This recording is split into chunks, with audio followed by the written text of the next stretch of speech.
والدين ما شرع والأمر ما قضى الخلق خلقه والعبد عبده وهو الله الرؤوف الرحيم وأشهد أن لا إله إلا الله وحده لا شريك له وأشهد أن سيدنا ومولانا محمدا عبده ورسوله أرسله بالحق بشيرا ونذيرا وداعيا إلى الله بإذنه وسراجا منيرا صلى الله تعالى عليه وعلى آله وعلى أصحابه وبارك وسلم تسليما كثيرا كثيرا.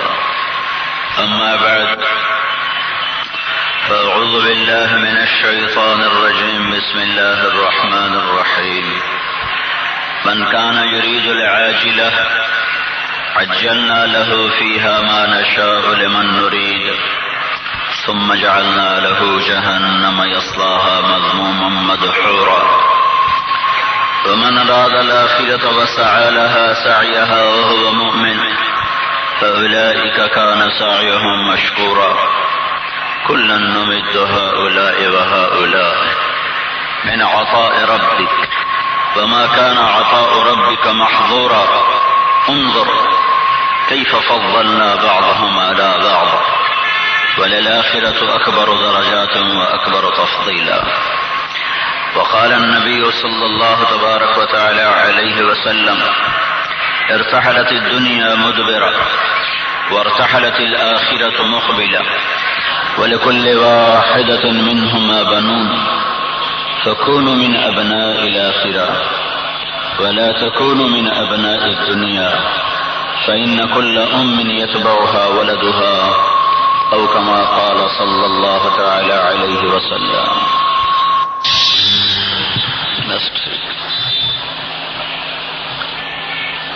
میرے محترم بھائیو اور دوستو، جو جیسی زندگی گزارتا ہے ویسی موت مرتا ہے. جس طرح صبحیں شامیں گزرتی ہیں اسی طرح زندگی کی شام ہوتی ہے.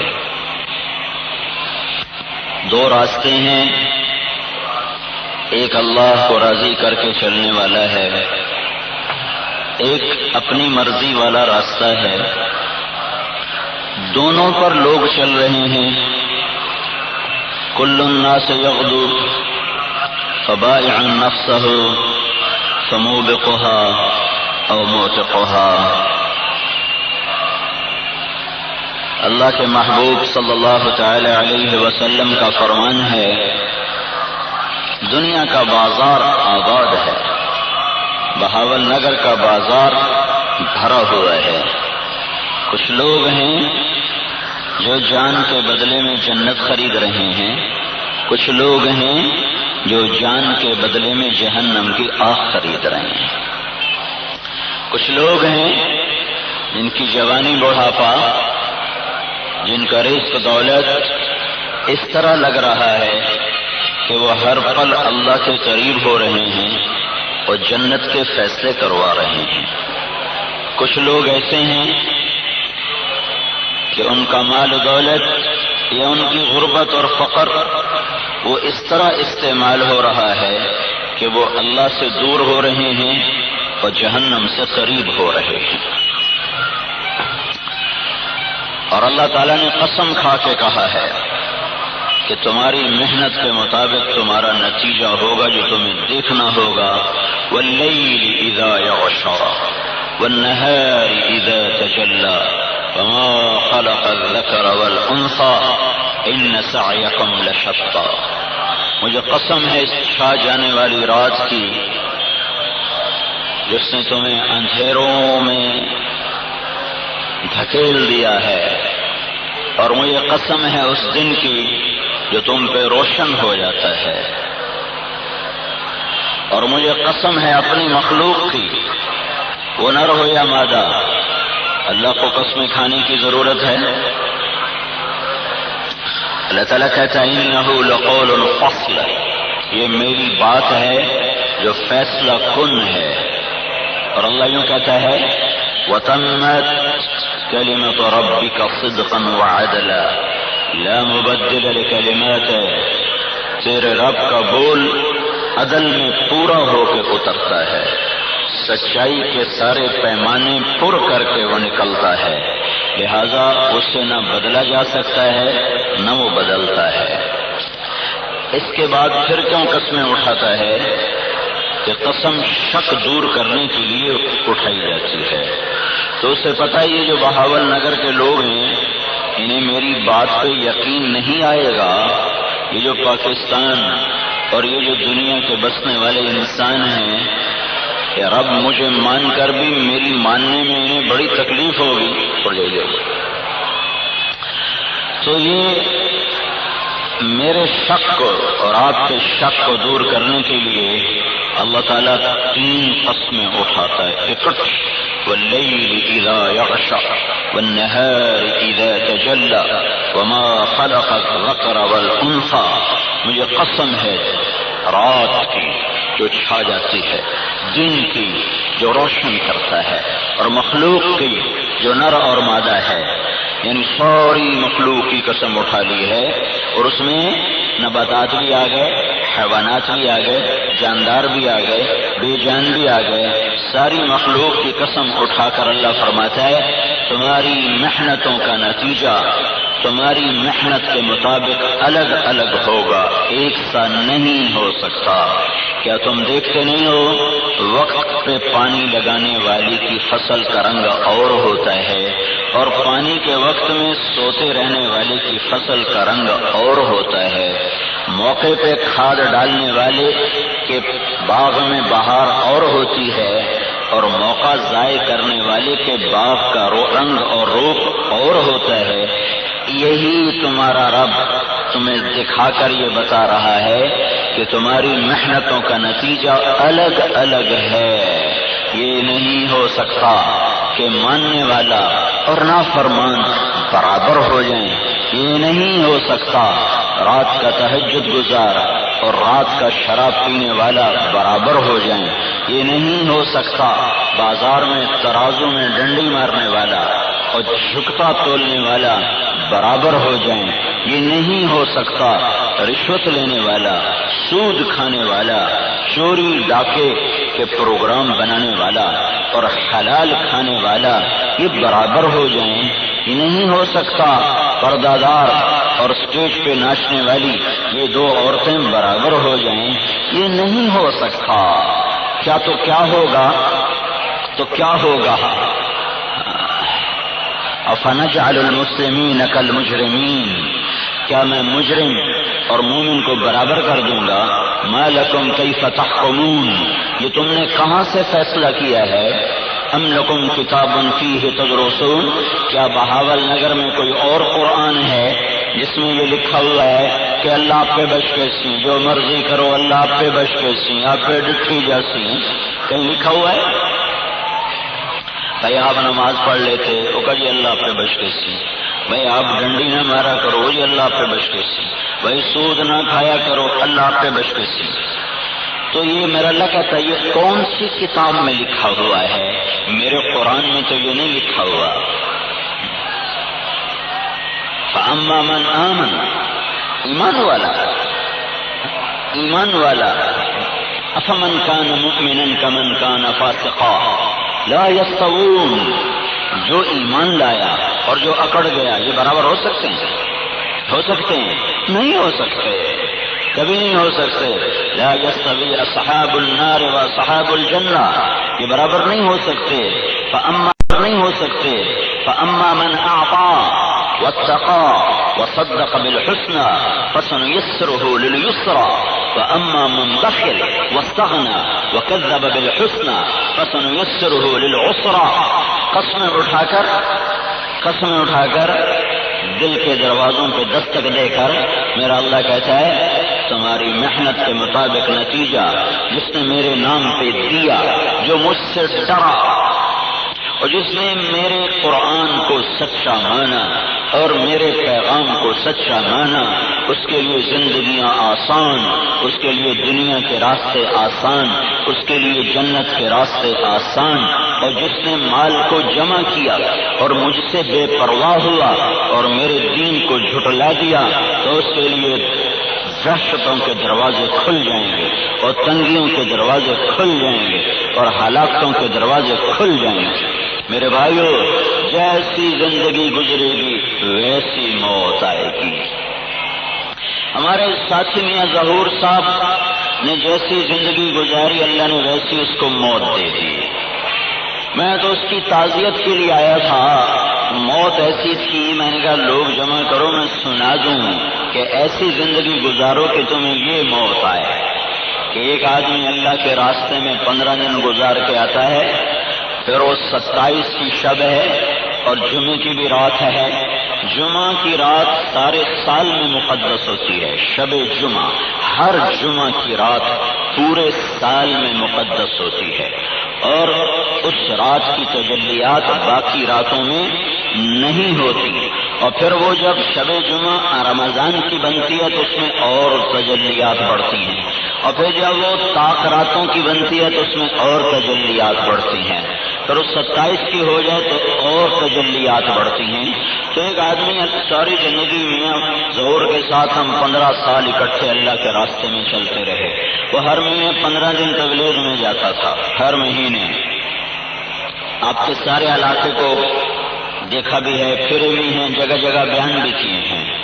ابھی بھی وہ سفر سے واپس آتے ہیں، میری ان کی ملاقات ہوتی ہے 21 کی رات کو، یہ آخری ملاقات ایک بیان کے بعد۔ اپنے بھتیجے کو لے کر آئے گا، یہ میاں طفیل کا بیٹا ہے، 4 مہینے لگا رہا ہے، اس کو اپنے مدرسے میں داخل کر لو۔ میں نے کہا انشاءاللہ تم بھیج دو، میں داخل کر لوں گا۔ پھر وہ آدمی آتا ہے اور جمعرات کو یہاں عشاء کی نماز پڑھتا ہے جماعت کے ساتھ، رمضان کی رات ہے، پھر اس کے بعد سنتیں ادا کرتا ہے، پھر نفل پڑھتے ہوئے سجدے میں جاتا ہے اور اٹھتے ہوئے اللہ کے دربار میں چلا جاتا ہے۔ نماز کی حالت میں وہ مرتا ہے، شب جمعہ میں وہ مرتا ہے، رمضان میں وہ مرتا ہے، اور 27 کی رات میں وہ مرتا ہے، اور اللہ کے راستے کی نسبت کے ساتھ وہ مرتا ہے۔ اے موت کسی نو آپ پہ آ سکتی، جیسی گزارو گے ویسی موت پاؤ گے۔ اس سے ٹھیک 10 سال پہلے اسی تاریخ کو، اسی مہینے میں 17 ستمبر 1999 سردار دونوں، پتہ نہیں دونوں کے نام کا اشتراک تھا، کام کا اشتراک تھا، یہ بھی بڑا ذمہ دار تھا، وہ بھی بڑا سردار تھا، سردار ظہور خان لغاری۔ وہ تو اپنے قبیلے کے سرداروں میں سے تھا، وہ بھی ہر سال 15 دن ہمارے ساتھ لگاتے رہے۔ پھر آج 10 سال پہلے 17 ستمبر 1999 وہ ایسے ہی رائمنڈ سے گھر گئے جس میاں ظہور رائمنڈ سے گھر آیا۔ انہوں نے مغرب کی نماز اپنی مسجد میں ادا فرمائی۔ لوگوں نے کہا آپ اللہ کے راستے سے آئے ہو، آپ بیان کرو۔ وہ بیان کے لیے کھڑے ہو گئے، انہوں نے کوئی 15 منٹ بیان کیا اور ان کی زبان پر یہ جملہ تھا، اللہ تعالیٰ نے فرمایا، اور اس کے ساتھ ہی وہ شخص گرا اور اس کی جان نکل گئی۔ ہمارے ایک ساتھی نے ان کو ان کے مرنے کے بعد دیکھا تو ان سے پوچھا سردار صاحب آپ کے ساتھ کیا ہوا؟ تو سردار ظہور نے بتایا کہ اللہ تعالیٰ نے سارے فرشتوں کو جمع فرمایا اور مجھ سے فرمایا یہاں اپنا بیان مکمل کر لو، کہ تو میری طرف بلا رہا تھا اور تو ادھورا چھوڑ کے میں نے تمہیں اپنے پاس بلا لیا، تو یہ میرے فرشتے ہیں، ان میں تو اپنا بیان مکمل کرا۔ اس کے 10 سال کے بعد تاریخ نے اپنے آپ کو دہرایا، ایک دعوت دیتا اللہ کے دربار میں چلا گیا، وہ بھی ظہور تھا، اور ایک نماز پڑھتا ہوا اللہ کے دربار میں چلا گیا، وہ بھی ظہور تھا۔ دونوں اپنے علاقے کے بڑے نامور لوگ تھے، انہوں نے اپنی ناموری کو سیاست میں لگایا، ذلت کا راستہ اور پستی کا راستہ اور منافقت کا راستہ۔ پاکستان کی سیاست تو منافقت ہے، پاکستان کی سیاست تو ضمیر کے سودے ہیں، ایمان کے سودے ہیں۔ سیاست غلط نہیں ہے، سیاست بری نہیں ہے۔ سیاست کا مطلب کیا؟ عربی زبان کا لفظ ہے، کسی کام کو صحیح طریقے سے انجام دینا، اس کو سیاست کہتے ہیں۔ لیکن جو ہماری سیاست ہے یہ تو سر سے لے کر پاؤں تک منافقت ہے، سر سے لے کر پاؤں تک نفاق ہے، کہا یہ میں سیاست کر کے دین چمکاؤں گا، یہ ایسے یہ تو کہ میں شراب کی کوئی پاک دانا سوز لوا ہے۔ تو سیاست بری نہیں ہے، پولیس بری نہیں ہے، پولیس والا برا ہوتا ہے۔ حکومت میں عیب نہیں، حکومت والا برا ہوتا ہے۔ ذمہ داری میں عیب نہیں، ذمہ دار برا ہوتا ہے۔ تجارت میں عیب نہیں، تاجر برا ہوتا ہے۔ مزدوری میں عیب نہیں، مزدور برا ہوتا ہے۔ انسان بگڑ گیا، اپنی ذات میں انسان بگڑا، لہذا اگر وہ فقیر ہے تو وہ فقر میں بگڑا ہوا ہے، مالدار ہے تو وہ مال میں بگڑا ہوا ہے، حاکم ہے تو وہ حکومت میں بگڑا ہوا ہے، اگر وہ منبر رسول پر ہے تو وہ یہاں بیٹھ کر بھی فساد مچا رہا ہے، اور وہ فرقہ واریت کی آگ کو بھڑکا رہا ہے، اور وہ نفرت کے شعلے ہیں جن کو وہ تیز کر رہا ہے اور ہوا دے رہا ہے کہ یہ تو منبر رسول ہے جو الفت و محبت کا پیغام دیتا ہے، جو جھک جانے مٹ جانے کا پیغام دیتا ہے، جو اختلاف کو برداشت کرنے کا پیغام دیتا ہے۔ کل ایک جگہ ہم نے نماز پڑھی، نماز کے بعد کچھ لوگ سامنے کھڑے ہوئے، میں نے کہا السلام علیکم، کہیں گے ٹھیک ہوں، سلام کا جواب نہیں دیا، یہ اس کا قصور نہیں ہے، یہ ان اصحاب منبر کا قصور ہے جنہوں نے مسلمان کو بھی کافر کے روپ میں پیش کر دیا۔ ایک جگہ بھری مجلس میں ایک آدمی سے میں نے ہاتھ میں لایا، اس نے ایسے ہاتھ یوں باندھ لیے، میں نے پھر دوبارہ ہاتھ میں لایا، اس نے پھر یوں کہا نہیں توڑے نال سے مسافہ نہیں کر رہا۔ مسافہ تو کافر سے بھی ہو سکتا ہے، میرے نبی کافروں سے مسافہ فرماتے تھے، وہ جو جان کے دشمن تھے۔ میرا ظاہری حلیہ تو مسلمان کا تھا، اب اگر میں اندر میں مسلمان ہوں یا نہیں ہوں یہ میرا اللہ جانے اور میں جانوں، میرے ظاہری حلیے کے مطابق تو ہاتھ ملا لیتا۔ یہ جب انسان بگڑا تو اس نے منبر رسول کو بھی آگ لگا دی۔ صرف پولیس والے تو گالیاں کھاتے ہیں، یا یہ وکیل گالیاں کھاتے ہیں، یا یہ سیاستدان گالیاں کھاتے ہیں، کیونکہ یہ لوگوں کے ساتھ زیادہ ملوث ہیں، ان کی خطا زیادہ پھیل جاتی ہے۔ لیکن وہ مزدور جو 8 گھنٹے کی پیسے لیتا ہے اور کام 4 گھنٹے کرتا ہے اور 4 گھنٹے ادھر ادھر بیٹھ کے گزار دیتا ہے، اس کو کوئی ظالم نہیں کہتا، یہ بھی بڑا ظالم ہے۔ اور وہ مستری جو پورے دن کی دہاڑی کے پیسے لیتا ہے لیکن اینٹ کو کبھی یوں دیکھتا ہے کبھی یوں دیکھتا ہے، تو ایک دن کا کم 4 دن اس کر رہا ہے، یہ بھی بڑا بڑا ظالم ہے۔ صرف حکمران ظالم نہیں، صرف صاحب اقتدار ظالم نہیں، انسان بگڑا، وہ جس روپ میں گیا وہ اسی روپ میں ظالم بن گیا، اس روپ میں خراب ہو گیا۔ جب وہ خراب ہوا تو جس روپ میں تھا وہ روپ بھی خراب ہو گیا، وہ روپ بھی خراب ہو گیا۔ حکومت تو صدیق اکبر نے بھی کی ہے، عمر فاروق نے بھی کی ہے، عثمان غنی نے بھی کی ہے، علی اسد اللہ الغالب نے بھی کی ہے، عمر بن عبدالعزیز نے بھی کی ہے۔ انہوں نے اس تخت سے جنت کو بنا کے دکھا دیا۔ چلو یہ تو بہت بڑے لوگ تھے، صحابہ ہیں، تابعین ہیں۔ 4 سال نیچے چلے، 400 سال آگے چلے، پیچھے چلے جاؤ، آگے چلے جاؤ تو 410 ہجری میں ایک بادشاہ مرتا ہے جس کا نام ہے